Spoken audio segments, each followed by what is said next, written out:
want to keep going to say hi to everybody as you roll in here. It's 8 o'clock. We had a big RSVP list, so I don't know if people are just waiting to get on, but I'm still kind of waiting for two of our other high school coaches. If that's one of you under a different name that I can't tell, if you just request to speak, that would be incredible. And we can log you on. Otherwise, we kind of roll because, those of you who know me, I'm a start on time, end on time kind of person. But Jackie is my co-host here, and I'm going to introduce myself and get this rolling, and hopefully we'll pick up some steam here because we had a big group RSVP for tonight. There's Ashby saying hi. So wonderful. So little house cleaning here. On the bottom is the little emojis. You can click on them and kind of see how we do things. You can also request to speak if you have questions or things you want to ask or contribute. There's no college coaches on here, so we can let you off mute and let you talk, but there's times when we'll have college coaches that we have to mute the whole audience, so we'll always let you know that. But I am Sherry Naudine. I'm the owner of Collegiate Sports Advocate, and we have, over 910 student athletes now nationwide. We've got 400, and I have to look at my list here. We have 466 committed student athletes nationwide. We are very well known for taking student athletes through the entire process, and that is, the biggest challenge. And then I want to pass the mic to my co-speaker, Jackie, who's been awesome. Of course, yes, I'm Jackie Wins. So I'm over here in New Jersey. I'm a former D2 dual athlete. And despite not playing softball, I've been heavily involved in recruiting for the years that I've been coaching, along with being a huge OU fan, of course, and being pretty in the fandom there as well. But I do co-host over here and just honored to do so. And wonderful. She played multiple sports in college, so she's a wealth of information. And we met just on Twitter Spaces. So it's amazing how we're all connected and how we all get out here to support you student athletes. So the next thing I wanted to do was introduce why we got here. And then hopefully that'll give time to get we have two other speakers at RSVP to come on, but I don't see them yet. And if they're there, if they can just give me a nod and let me know they're there, I will click them to be speakers. So this came about because, again, we guide student athletes through the recruiting process. And this time of year, we always get asked, how are we going to survive or thrive through high school? And it seems to be so polarizing. It seems to be one or the other. It doesn't ever seem to be just kind of an average experience. And I came from the NFCA conference recently where it was a hot topic, and it's always a hot topic about everybody getting along and doing what's right for each other and not thinking one is better than the other or one has a better solution than the other, and figuring out where each of their roles can actually be. So that's kind of where we're going with it tonight. Just advice and things we can do. I have a list of questions and I'm going to put them out to all of you. And so far, our only high school coach, unless any of you are high school coaches and you want to be a speaker, you can just request to be a speaker on the bottom left. And again, the emojis are down there on the bottom. But I want to introduce Margot. Margot, will you come off mute and tell us about your background, how long you've been coaching, where you played college ball at, and anything else you want to tell us? Yeah, sure. So I played at A&M Corpus 10. After that, I basically did the select grind for like 10 years. Had a 10U and a 16U and helped get those girls get. And then I got married, and then things slowed down in the select world. And now I coach at Second Baptist High School, we have pre-K 3 all the way up to seniors in high school, but I do the varsity level there and help with the middle school level in Houston, right by the Galleria. My emphasis is mostly on hitting and pitching, and just trying to make sure those girls kind of understand like mental aspects along with physical and all that kind of good stuff.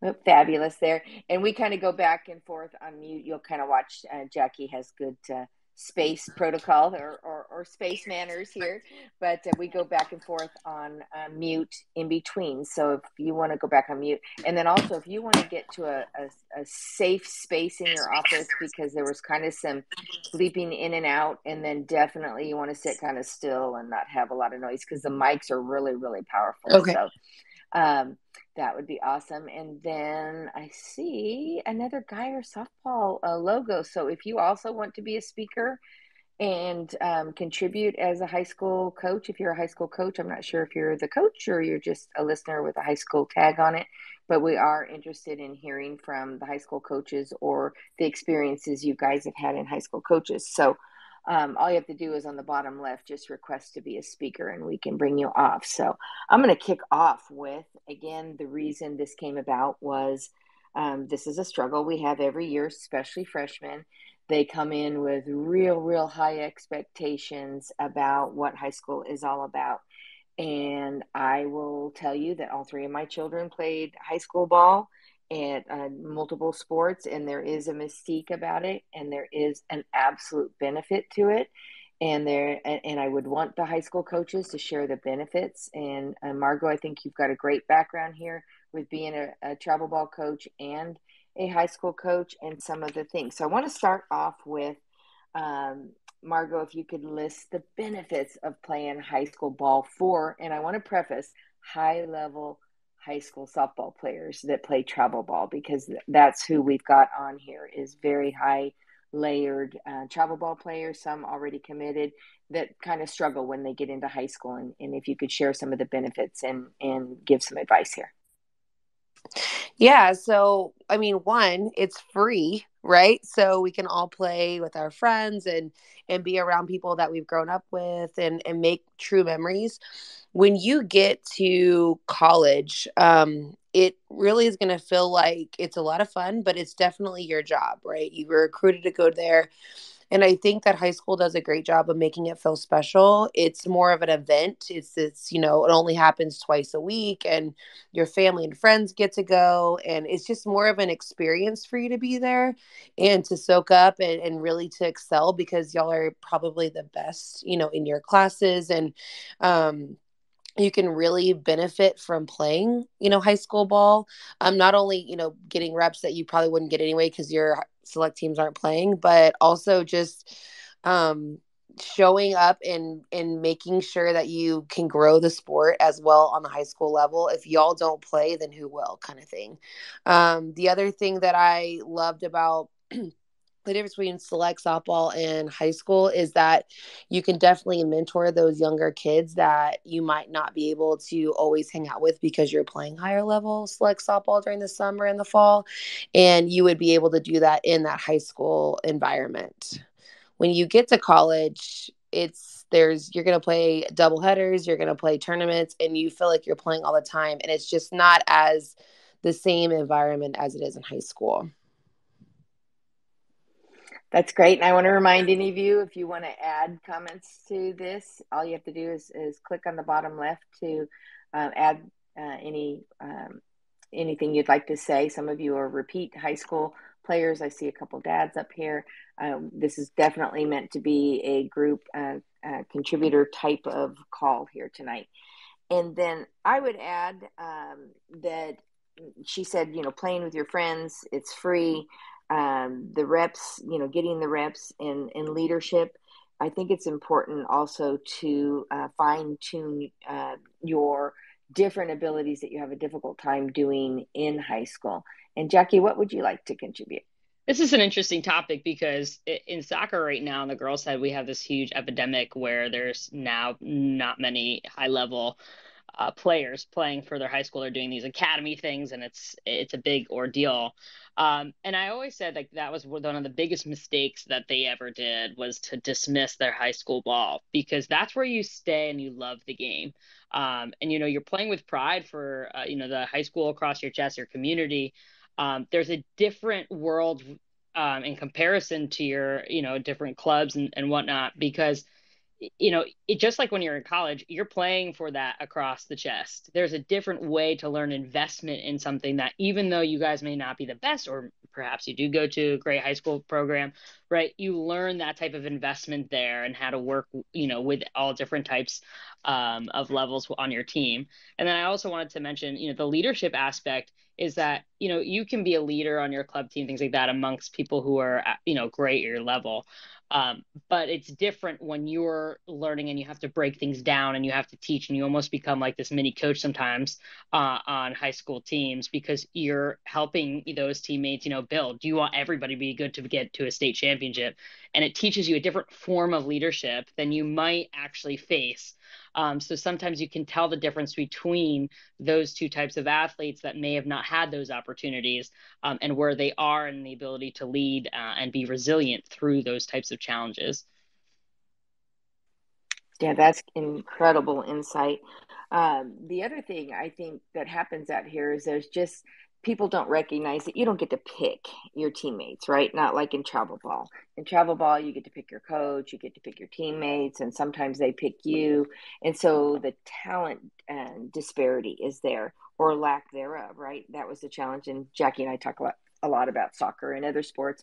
My daughter played ECNL level soccer and then played in a very small town in Texas. And I'm telling you, it was like the rodeo. They were, not playing it to the level that she played at the elite level, and it was actually kind of dangerous. So I think that's where some of the players started not playing in soccer, because of the lack of talent or respect for the technique and level, so that they're not getting hurt. So I'll just add to that part. But then in high school softball, that ends up being one of the biggest complaints I get is, oh, the talent level on my team, they can barely hit and catch, or the opponent, right?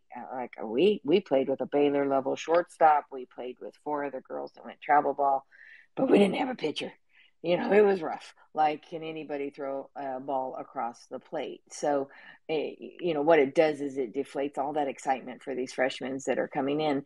But I think once you know that that's kind of the challenge, you just got to kind of go with it and, ride the opportunities. And like Margot said, all the different reasons why you're playing and focus on those. So, Margot, do you have anything else to add to those thoughts? No, I think y'all covered it pretty cool. Like, a lot. But the other thing is, like, you're playing for something bigger and to represent your school somewhere where you've really kind of grown up. And I think that's super special too, to add to, not only the journey, but something you can bring back to a school that you've been around with your whole childhood, which is really special. It sure is. And, you hear the small town hero. And I know I'm in the DFW area. We have a really good newspaper person that really, he'll hype them and bring them a little bit more recognition. So sometimes that's the only time you get that, 5 minutes of fame, because not everybody is going to be college bound in an environment where they're on TV. So, playing in for the bigger token is great. And then again, Jackie or Coach Margot, just raise your hands at any time to get me to stop. But I'm going to roll on to some of the things that we hear, right? What about I hear from high school coaches that the travel ball girls kind of come in with an attitude like, hey, I got it all. I know everything. And they kind of poo-poo the experience and poo-poo some of the hierarchy, right? About seniors and juniors and sophomores having more seniority. What do you guys think about that, Coach Margot? I don't believe that you have any ground to stand on to do that. I think that it is easy to say like, oh, my coach doesn't know anything, or my team isn't good. But at the end of the day is you need to show out. You need to show that you're as good as you are portraying, to everyone. And it's not about you. It's about your team. It's about winning together. And however good or bad your team may be, like, you have to do your best to make them better, right? And you don't get to pick your coach. I totally understand that. And not every coach has the amount of experience that you're wanting or needing. But what can you bring to the table to make that situation better? Because you have no control over that, right? And coming in with that negative attitude or already kind of like foreseeing like this isn't going to be good experience is not helping anyone in that practice setting or in a game setting. That's incredible and great insight, and we appreciate it for sure. And that's why, again, we're having this conversation tonight, and we've gotten a lot more listeners joining on since we started. So I forgot to also mention, friend us. Go ahead and show a request to follow our speakers here. I'm Sherry Naudine, the owner of Sports Advocate. Jackie Wins is my superstar co-host, who's amazing. And Coach Margot, I don't even know your last name. Is that crazy? So I don't know if I'm calling you incorrectly, the wrong coach name. No, my last name is Oshratiki, but I go by Coach Oz. But you can just call me Coach Margot or Margot. That's totally fine. I love it. And I forgot to tell you all, Margot and I met because we're fellow TikTokers, and we have a lot of likes and dislikes in common, and that's how we met. And we kind of support each other up there in the TikTok world. So Margot, I don't know if you've got that on your Twitter bio of how they can find you on TikTok, but we like healthy TikToking, not some of the bad stuff we see up there. But what about, you mentioned the attitude. What types of advice, either Jackie or Coach Oz, what do you have as far as advice for the right kind of attitude and the mental foresight here? I guess, my number one thing, it doesn't matter. And I think this is overall in a life thing. No matter your situation that you're in, you're always trying to find that 1% on how to get better every day. So whatever situation this is, good team, bad team, are you the best on the team, whatever, your job is to get 1% better. So if that's being more understanding, if that's being a better teammate, if that's working on hitting, whatever that is, your job as an athlete is to find that 1% and thrive in that. Because that is what you're doing, is that each opportunity you have is to get that 1% better. Coach Oz, what are your thoughts? I think there is, as you've heard before, I mean, a negative energy can definitely affect a whole team. And no one's asking everyone to be a vocal leader. No one's asking, everyone to say like, let's go girls or whatever.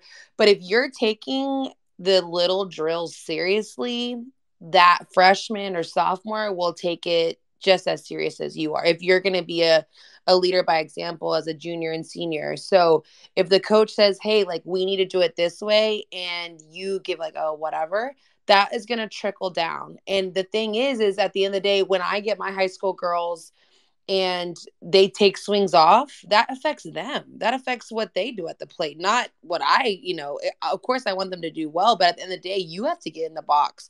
You got to hit, and if you're taking off swings and taking off batting practice at high school because you don't think your coach knows, or you think you're, good enough to, because it's just high school, long term, over time, in April, in May, where it affects you the most, where you need to hit the ball the most in playoffs, you're not going to. And why not make the most out of every practice? Because you already have to be there anyway, right? So your attitude can really affect not only your mental aspects of your practice, but your physical, and it can trickle down over time into playing. And then you get back to select ball and you're not as sharp. Why wouldn't you want to use the time that you're already going to be there to elevate your game, right? You can get the reps in, you can take it seriously and make the most out of your time there. That's incredible and right on the money. One thing we do at CSA, and some of our CSA athletes are on the line here, is we do SMART goals. We start them in February, and we kind of do it for softball in high school, and then of course high school type things. What about the challenge? And I know, Coach Oz, I told you just a couple of questions we're going to have, but my mind thinks as we go here. What about the challenge of doing the homework while they're playing the preseason tournaments, and how much pressure? Any advice there? What do you mean in regards to homework? Well, I know, as we counsel the freshmen through their process, they start to get panicked. And, some of them have done the time management training that we do, and some aren't embracing it yet, but they get overwhelmed not knowing how to do their homework on the bus, how to handle the Thursday, Friday, Saturday away from classroom and being able to pick up the makeup work and actually, perform as a potential college athlete. That's just the beginning of it. Are you seeing any of that at your school? Oh man, definitely. We have a very rigorous academic schedule for our athletes, and just in general. I mean, it's a huge academic school at Second Baptist, and these girls come in and they tell me what they're doing in school, and it's sometimes way over my head. And so, what I try to do as their high school coach is really have an open line of communication with them, like what's the hardest test week? What can we do to manage your time? I would say as an athlete, understand that your block period is not going to be in between, pre warm up and going on the bus to the game. Like you can't bank on those times. You need to bank on times you can 100% have. So whether it's like after practice on Mondays because have a game on Tuesdays, you need to look at your whole week calendar and really work ahead rather than cramming and hoping it all works out, because it's not going to, right? Figure out if you're a morning person or an evening person, and you can manage that maybe hour before school or 2 hours after practice. You got to look at really yourself and self reflect on when you can be the most productive, and then obviously have a plan in advance, because the winging it or hoping you're not going to be tired after your game on Tuesday night for a Wednesday test is just not going to work out, and you're not going to have success. And you have to remember, you are a student athlete. You're a student before you're an athlete. So if you don't make the grades, you don't get to play. Same in college. So they don't want academic issues in college. So if you don't get those grades done, it's not even a conversation. So having that plan of attack ahead, and also talking to your teachers, making sure that line of communication is there, like, hey, I have a test, let's just say every test is so hard, right after games. Maybe you can take it early. Maybe you can have that conversation with her or him, and make sure that you're not just assuming like you have to have the worst schedule in the world. Have those conversations, be accountable of your schedule. I think that's the biggest thing. Go for it, Jackie. Yeah, definitely communication is key. And if you can learn those communication skills now, then in college you're going to flourish, because it takes a lot to go to a teacher and say, listen, I'm struggling. I need help with this, or this is, what's going on. Is there any way I can, change the test or XYZ? Definitely. But I also want to give a little advice, because I know for me, trying to figure out that time management was a little bit hard, because, just finding how to study and changing that from high school to college is also another thing. So I'm going to give those in the room a little technique here that I use, and you can just Google it, but it's the Pomodoro technique, and it is amazing for athletes. Also, if you have ADHD as well. But it's like different timers and things for when you study, when you take breaks, and it allows some structure. So even if you have 2 hours, you can structure it using the Pomodoro technique, so that this way you can maximize your study and, completion time. So if that is something, you can always, if you forget this in, a week, feel free to reach out. But, finding that way to study and how to study to maximize and become more efficient helps you, because then you get that time to rest after practice if you have those 2 hours, rather than go through that struggling, because I see that often with high school athletes. That was powerful. I'd never even heard of it. And I knew you'd bring in something. Jackie is also a teacher. And did I hear that you just got another degree? Will you please come out? Yeah, well, yeah. So yeah, I got my doctorate, so that's exciting. She is brilliant. So congratulations, Dr. Jackie. We're going to have to start changing our name here. So congratulations. But it's this kind of value that Jackie and Coach Oz bring here. Coach Oz, any follow-ups to some tips and techniques there? No, that was great. Like I said, I am a paper planner person. I like to write all my stuff down. If I write it down, I'm going to remember it more than I am going to just like put it in my phone and put it away. So that's my technique that I do. Anything I say I'm going to be at, I have to write it down on my planner. It's also a great life hack or kind of like a habit to get into is anything you didn't complete that Monday, write it down Monday night on your Tuesday planner or your Tuesday, to-do list. So it's not having to like stick in your head, like, I have to remember to do that. I have to remember to do that. That's something you can just kind of like push away on Monday, sleep well Monday night, and then wake up Tuesday and knock it out. The other thing that if you're really stressed out and you're not having a lot of like flushing out of like your mind and you're just like overworking that, journaling in the morning or at night is also super helpful just to kind of like eliminate all the anxiety and then get back in it. I think that kind of really helps me a lot when I'm kind of feeling overwhelmed or feeling tight on time and getting things accomplished. Excellent. And just a reminder to the audience, if you guys have any tips or techniques or anything you want to add to this conversation, you're welcome to request to speak. Would love to have as much interaction as possible. I think we all can learn from each other. And then I'm going to go to the next question, which is the parents. And I saw this on a couple chat boards the last couple weeks. And I got tagged on one, and gosh darn it, you guys don't tag me on those because I'm going to dive in.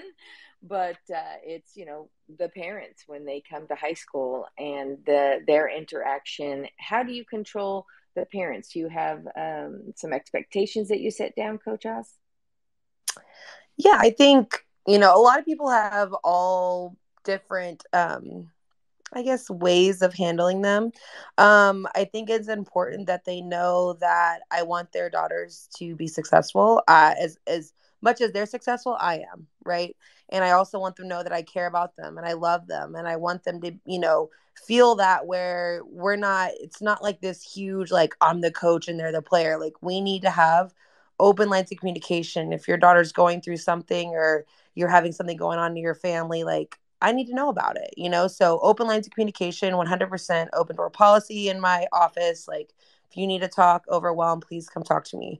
My big rule is obviously 24-hour rule. You can't come talk to me if you're upset about something I did or I didn't play your daughter or whatever. You cool off, I cool off. We can kind of look at facts rather than feelings. But I also make it pretty clear, like our athletes, they get their stats sent to them throughout the season. So they know who's batting first, second, third, fourth. It's all by numbers. You can kind of see why people are playing where they're playing. And if there are any questions, I'm so more than welcome to have a conversation with you. And I try to do those in person because over email, text, all that kind of stuff can be a little misleading. So I would say respect your coach as much as you can because they're doing their best and ask questions. I mean, you in a respectful way, right? In a very respectful way. But if you're just wanting to fester in feelings and not get true answers, a lot of the questions are, well, I'm not playing and I don't know why I'm not playing. Well, go ask the person making the lineup, why am I not playing? Well, and if they don't have an answer, then that's a deeper dive, right? That's something like, okay, I need to figure out why or whatever, or keep asking or ask assistant coach or whatever if they can give you that answer. But usually it's one or the other. We can't trust you in the field because you made so many errors or you're not hitting. And 99% of it is you're not hitting, right? But I think being respectful when you ask, but also being productive with your questions. These coaches, they have a lot of stress on them, especially high school coaches. They not only have to coach, but they have to teach, and they have a lot of time management issues, and they don't feel like they're probably being hurt a lot from their admin. So please, like, give them grace, but understand, like, they don't want your daughter to fail. They if they don't win, they're not feeling good either. So be productive with your questions, respect obviously their role, but don't fester in feelings. Definitely go ask. And Jackie, do you deal with parents in the academic world and your past soccer and sports experiences? Yeah, I mean, absolutely. And I'm going to hit this from two sides. I'm going to hit this from, from the athlete talking to the coach, but then also in terms of, your parents maybe pressuring you to ask, your coach something, and then also on how to deal with your own parents sometimes as well, some advice. So yes, definitely communication is key. I always tend to say, like, maybe going to your coach and say, what can I do, to see, the field or whatnot. And, just so this way you can get some concrete answers, or, if they don't have it, they can perhaps follow up whenever there is a moment. And it's always good to keep an open mind. Yes, that there are a lot of things, especially in high school balls, that the coaches are dealing with, because they do have that other position. But in terms of, let's say your parents are, you get in the car and things are heated and XYZ, almost like how the coaches have a 24-hour rule. I always said, like, with my parents, and and you have to communicate this, right, with your parents, is, hey, like, I need time to cool off. Because there is a mental health aspect to every aspect of the student athlete. When you get to practice, traveling to practice, being at practice, getting home to practice, and decompressing, right? There is a whole bunch of different hormones and things that are going on, adrenaline, whatnot. And as an athlete, you need to ensure that that whole wellness aspect for you is absolutely protected. And so, it's if you're having troubles like that, it's always good to open that communication line or set a boundary that can allow you to still communicate with your parents, right? But also be able to take a deep breath when you come off the field. But that's definitely something to work out and communicate with. But yes, parents can be definitely a multifaceted issue. And an add-on comment here from one of our listeners here. Our coach has said it's the girls should have the convo with him first before the parents get involved. And I cannot high five that one enough, because I think some self-assessment needs to happen too. And then it's really easy to say to the parents, and I did a funny TikTok about this once, like, maybe there should be a baby monitor at practice so that the parents can actually see what happens and they can do some assessment about how the student athlete is approaching practice, because practice is where they make the decision on who's going to play. Then stats and some analysis for playing contributions happens after that. So what about the difficult parent? How do you, Coach Oz, handle the difficult parent? Definitely haven't had one too bad in the Second Baptist. All the parents are great, so far. Thank you so much, Lord. But Select World definitely had some people that were not happy with choices I made. And I just had to make it clear that it wasn't always about their child. It was about the greater good of the team. And I think, not being rude, but just very straightforward and honest with them, that, look, this is what I'm seeing, and these are, I go back to kind of like the stats and the attitude, and maybe it's not showing up on time or not wearing the right gear, just not being totally 100% bought in. And whether they understood that or not, I think just being very straightforward and not sugarcoating anything is the my tactic that I have. When you are representing, there's so much emotion and feelings in this game. And when you're watching your daughter, you're either watching the position she plays and she's playing it, or you're watching the position that other kid is, playing in place of your daughter. So we get it. And I'm going to probably, have to reprogram my body and brain when my kids play. But you have to look at the bigger picture. If your daughter's not a great fit for that at bat, then that's what you are paying, or what you're signing up for as someone being the coach. So you got to buy in just as much as your child has to buy into this coach's concept and thought process and lineup and all the things. And that brought up a flip or reverse question, which I think a lot of people hear and see is, what about the bad high school softball coach? Or, what we hear, all of the complaining that comes in, that they just don't have the knowledge level and just, don't have what they expected them to have as a high school coach. Jackie or Coach Oz, what are your thoughts about the not so talented high school coach? This is a tough question in one way, because a lot of people don't realize that sometimes high school coaches are assigned the job because maybe there wasn't a lot of applicants, depending on where, in what region. Um, Sometimes it's, maybe there's two people, right? And one has an athletic background, maybe one's a parent, and they're like, no, I'd rather have, just somebody, in that role that's not a parent. It is hard to fill high school coaching roles nowadays, to be honest, because a lot of teachers don't want to have that extra liability with them through coaching. And so, there's a lot of stipulations. You have to have in New Jersey, you have to have a substitute certificate. So you have to have at least 20 something credits over here. So, there are so many different facets to how that coach gets that job. Now, if you are in a hotbed where there is some contention, or in a really, really good job where a lot of people want to apply, you know, there's ways to go about it, but I guess my biggest thing is, really talk to the coach first and try to understand the coach and where the coach is coming from, before you go directly above their head, unless you feel like, of course, there's something like unsafe happening, or, something going on. But really try and work with the coach, and best understand the coach and its philosophy, before you go up. Do you want to follow up with that, Coach Oz? I just think, like, what are you going to get out of, being negative? I mean, today in our personal development, we talked about being positive and all the effects that happen through that. And, you're not putting all your eggs in this high school basket where you're living and dying off getting recruited, and your livelihood of playing in college is off of high school. So I think you have to work with what you have, and you have to help as much as you can. And if you have to play a role where you're like, hey, I think this would be a great idea if we did this in a respectful manner, like, help that person out.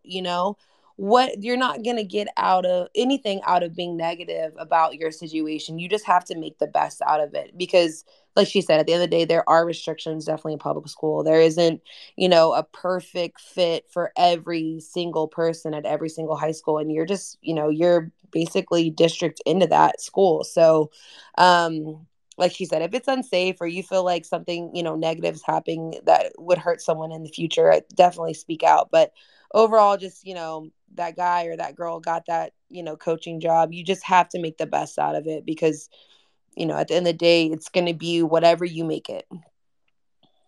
Excellent. Somebody just requested to speak, and I don't know if I deleted them or if they just had rescinded their request. So if you wanted to speak, go ahead and hit it again. And I promise not to delete it. I'll hit the right button. But I wanted to also say, I came from California, and I'm going way back here because I've been in Texas 15 years. We had a lot of travel ball coaches actually be high school coaches, because you didn't have to have a teaching certificate and teach. So I think you're right, Jackie, from state to state, the requirements are different. And I'm pretty sure in Texas, which, a lion's share of you here online are from this area, that you do have to actually teach in the classroom too. So it's not, then it's taking nights and weekends and family time. I think there's just some respect that has to go there. And, settling your expectations. Margot, you said it right, which is working with what you have and making the best of it. So again, if anybody wants to speak or add to this, if you've got a specific situation, if you want to private message me, and we could pose it to the speaking panel here. And then Jackie, you're on. Yes, I think we have. I added them, so it may have disappeared for you, but I don't know because I don't know the region. But they're up here on the panel if you can see them, Sherry. Is it Roos softball? Forgive me for the mispronunciation. That's okay. Yes. It's Rouse softball. Hi, this is Coach Samuels. I am a high school coach in Texas. Rouse is Leander, Texas, which is northwest, I guess, of Austin. And I just wanted to add, in the state of Texas, you're a teacher first and a coach second. So they hire the teacher based on what you're certified to teach in, and then the coaching comes second. So you're right. There are times that the coach doesn't know the amount of information that the club coaches may or may not know. And so it is sometimes more difficult for the club players who do know the sport. But like you said, the importance is that they're trying to fill a role that no one else wanted at that specific school. And so it's a little bit more difficult sometimes. And Coach Samuels, you weren't here at the beginning for us, but you are one of our invited speakers here tonight. So could you give a little background about your background, where you played and where you're coaching, and how we know each other? Hi. Yeah, sorry, I've had other things. I actually was on the phone with a parent. So I am 20. This is my 20th year coaching at the high school level. I played at Tarleton State and Hill College here in Texas. And this is my 5th high school to coach at. And so I have quite a bit of experience, but I've also coached all of the club levels that you can think of, and coached a couple of years at the college level as well. And so the higher the level of school in Texas, so 6A is our top level. That's a school that has 2,500 students or more, or around that area. And then 5A and most 4As have coaches that have lots of experience coaching. And then as the schools get smaller, the experience gets a little bit less. But also, our assistant coaches don't always have experience. So it may just be the main coach that has the coaching experience, and then your assistants may or may not have anything. And Coach Samuels, what's the name of your high school? It's Rouse High School. So it's Charlie Rouse is the name of, or the person that it was named after. Excellent. That was a new one to me because I know you just recently changed. So that's why I didn't recognize your name there. And then do you have any advice on how to get these high-level travel ball student athletes? I know Coach Oz has covered a great big list of them here, but if anything anecdotally you wanted to add, we'd love to hear it. I encourage all of my kids to play club. I mean, there's so much you get out of it, but it's just important for them to play if they plan on going any further.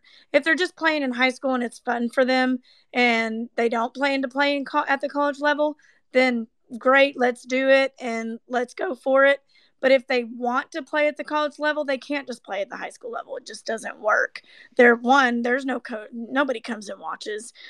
We have a few tournaments here or there that the local colleges will come and watch if they're looking for somebody specific or they've already been recruiting someone. But the level of play in Texas from school to school is so very different that there's no way they would really know. Like, for example, Trisha Ford's brand new at A&M. She doesn't really know Texas at all.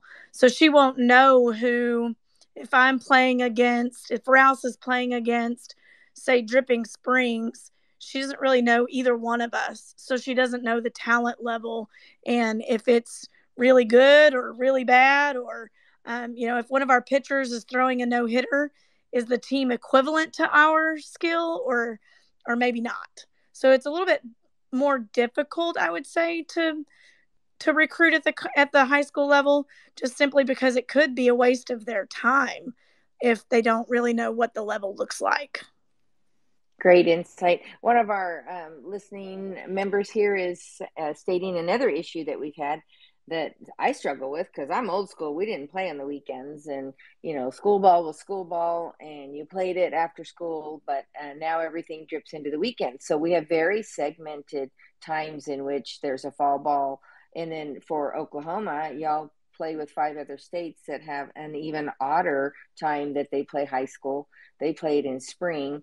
And so you really have to balance, the time they're playing, and everybody feels as though everybody else is infringing on their time.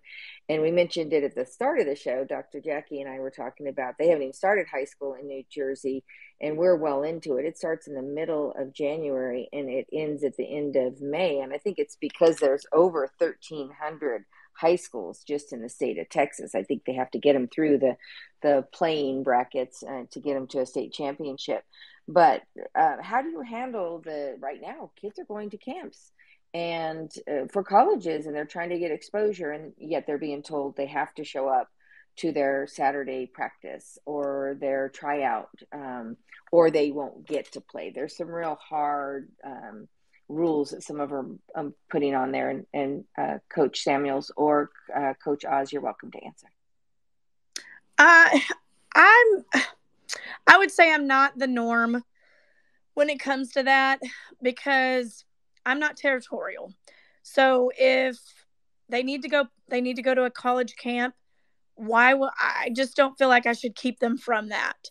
And I also don't want to put the kid in the position that they have to choose, because I'm not going to be their choice. So if I make them choose, now I've lost one of, possibly the best player that might play that year, because I've made her choose between a college visit and a tryout when I've already know she's going to make varsity. So if she's already been invited to a tryout, to a D1 tryout, and I think she's not varsity level, then there's something wrong with me anyway. But there, I'm not. I had 6 gone Friday and Saturday, and I'm not going to make them make it up, because they probably got a better practice at the college camps than they did with me, because we have such different levels of talent. So there's drills that I can't run that they would be able to run at a camp, because I have kids that can't physically, they don't have the developmental skill to do that yet. And so fundamentally, I'm looking at who's my distinct JV kids and who's my distinct varsity kids. And so for them to miss the 2 days of tryouts when I already knew all 6 of them were going to make varsity, it didn't bother me a bit. Excellent. And before I hand this question over to Coach Oz, anybody that's just joining, if you want to follow our speakers on their Twitter accounts, that's really great, especially my co-host. She hosts other Twitter lives that are very informative during the week. But Coach Oz, can you follow up on all that Coach Samuels just said? Yeah, I think it's kind of, for me, it's how the player handles the event. So if I'm getting a text like 2 minutes before practice starts, like, hey, coach, I'm not going to be there, that's more what makes me frustrated than really like the reason why they're going to miss a practice because of XYZ.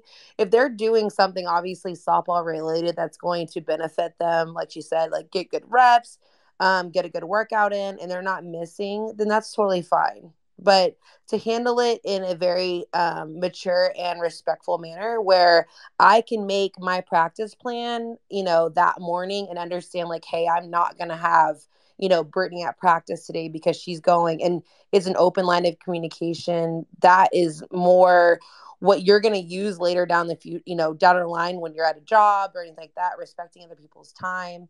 And what's going to benefit the kid the most? Probably going to the tryout or the exposure, clinic and all that kind of stuff.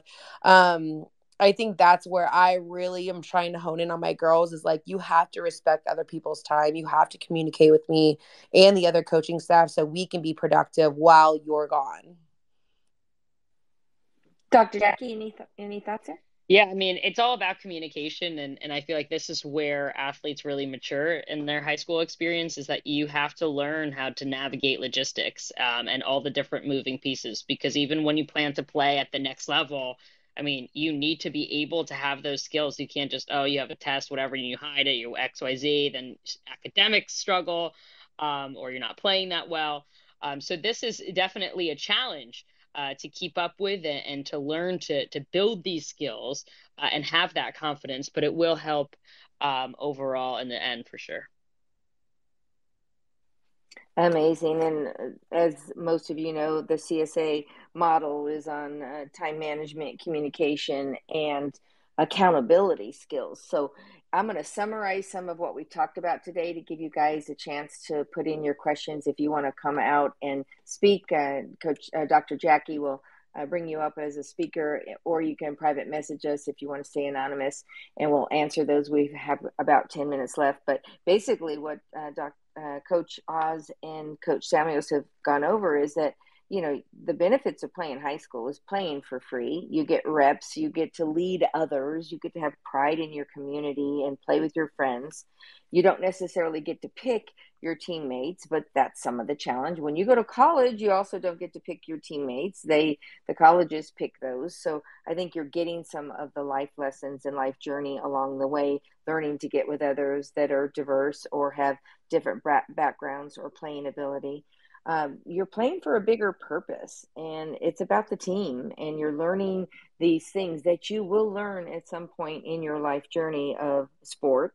because these are the things that will bring you into your corporate life or your professional life as productive adults. And then we talked a little bit about the parents, ways to handle them, what type of success, 24-hour rules, and having facts and not feelings. I think that's real important because I get that emotional phone call from the freshmen. And don't let up. Don't lower your standards or your growth. My husband always says, I feel like I get kindergartners back in May. They go back to having to relearn the expectation and the level of talent that they need to put on the field. And so you don't want to do that, you high level travel ball players out there. And that Coach Samuels also talked about academics and being a student first. And we talked about managing it on the buses while you're playing your tournaments and traveling, and having a little bit more responsibility on the nights and weekends than you normally do. And to plan ahead and to be talking to your teachers and communication here again.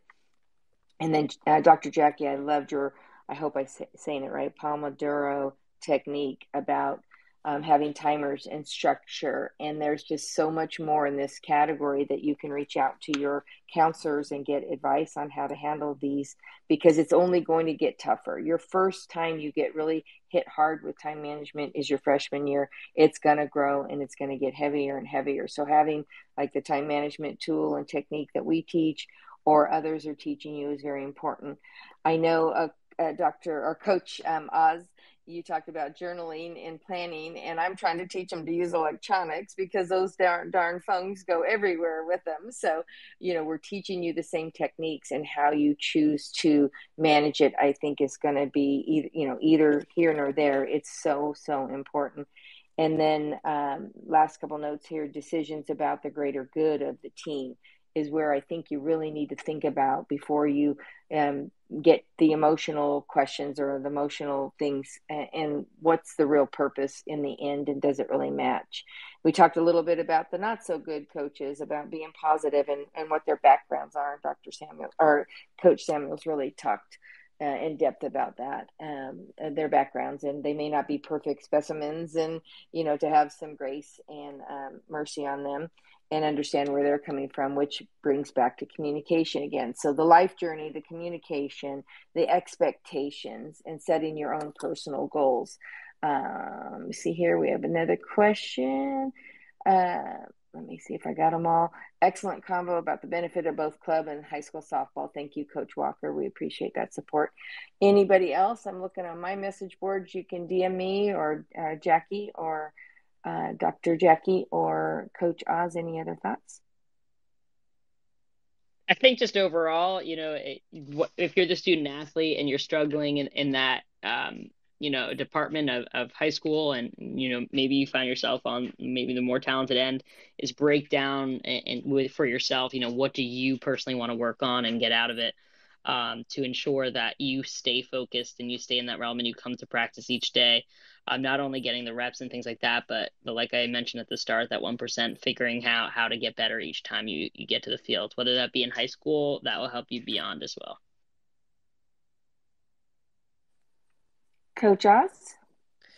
I think you just don't forget that you're out here to have fun and to not take this so seriously, because it's just a game, right?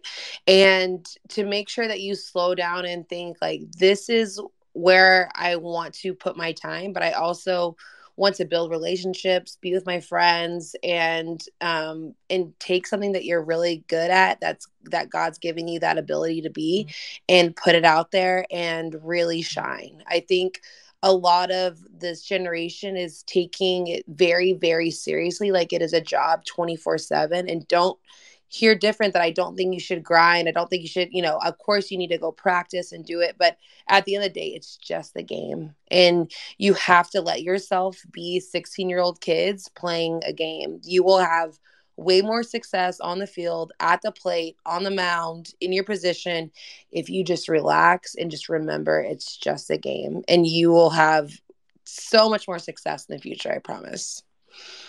What a great summary, Coach Oz. That was fantastic.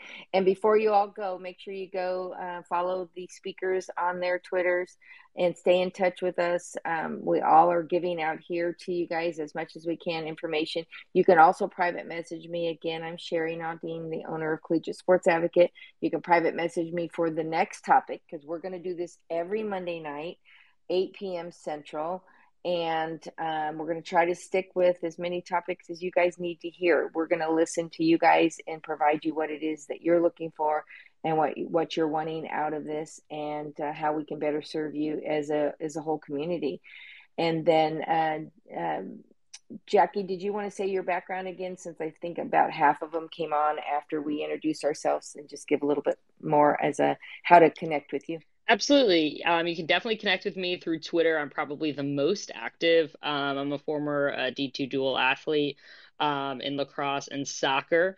And overall, I coached for 8 years soccer over here in New Jersey, so a little bit different region of the country, but heavily involved still in softball and also collegiate softball in regards to OU, if you can't tell by the picture. But over, just feel free to message me if you are dealing with anything in regards to, mental health, different techniques with studying, other things like that. I have no problem at all talking to any of you. And Coach Oz, do you want to tell your background again and how to find you on TikTok? Yeah, I played at A&M Corpus from 2006 to 2010. I do private lessons, hitting and pitching, and I did about 10 years of the select worlds, grinding out all those late night tournaments and early 8 a.m. Sunday morning, doubleheader games at the end. Now I coach at Second Baptist School. It's a amazing school. If y'all are ever in Houston, definitely come by and check it out. But I am mainly on for softball stuff. I do recruiting videos, and I talk about basically on TikTok how colleges are recruiting, where they're recruiting from, what select teams they're recruiting from, what they're looking for, basically resources and insight that I like to do on the weekends, and I just put them in videos to help y'all out so you don't waste time or money as much as my generation did or the generation before. So it's just Softball with Margot on TikTok. If y'all ever want to check it out, go check it out. And Coach Samuels, will you bring us down with your final background and how they can reach out to you? Sure. So I forgot to mention earlier that I worked for Sherry a few years as she was getting started. And so I really, truly love the high school level of ball because there's not as much stress. So obviously there's stress on me. But if I can help the players understand their role and the role that is different from club to high school, and that in high school they can relax and enjoy the game and teach their friends how to play the game. That's the part that I love the most. So I've been coaching for 20 years, and I plan to stay with this for a long time. My daughter's 11 and she plays select and probably loves the game more than I do, which is really weird since I made it my life. But she doesn't allow me to coach her right now because she says I have to wait till she's a freshman in high school. So we have a little time for that. But I truly enjoy it. And so you're more than welcome to reach out and ask me questions about high school and the differences and how I work with those girls, because I would say that I have more select players on my team than I do girls that don't play select or play all year long. And so I would love to talk to you about it and help you through your high school season if you need it.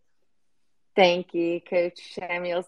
And she's my College World Series buddy. We hang out together and sit near each other. And her daughter is the ultimate softball fan. She is the girl that goes and makes friends with the teams and cheers them on. It's just the greatest thing to ever see her little girl doing this. It's just the softball fan in the making. So I want to thank everybody tonight and my co-host. She's so valuable. Thank you, Dr. Jackie. Anytime. And yes, ma'am. And then thank you all for joining in and share this. We'd love to have more people. Would love to be the voice of softball, because I just can't take the I just can't take the Facebook chatter anymore. The one Facebook dad that just says it all and everybody buys it. I'd rather have this conversation with you guys and bring on experts that can provide you valuable information. So have a fabulous week, and go set yourself some goals here, and we'll see you next Monday, 8 p.m. Central Time. Thank you all.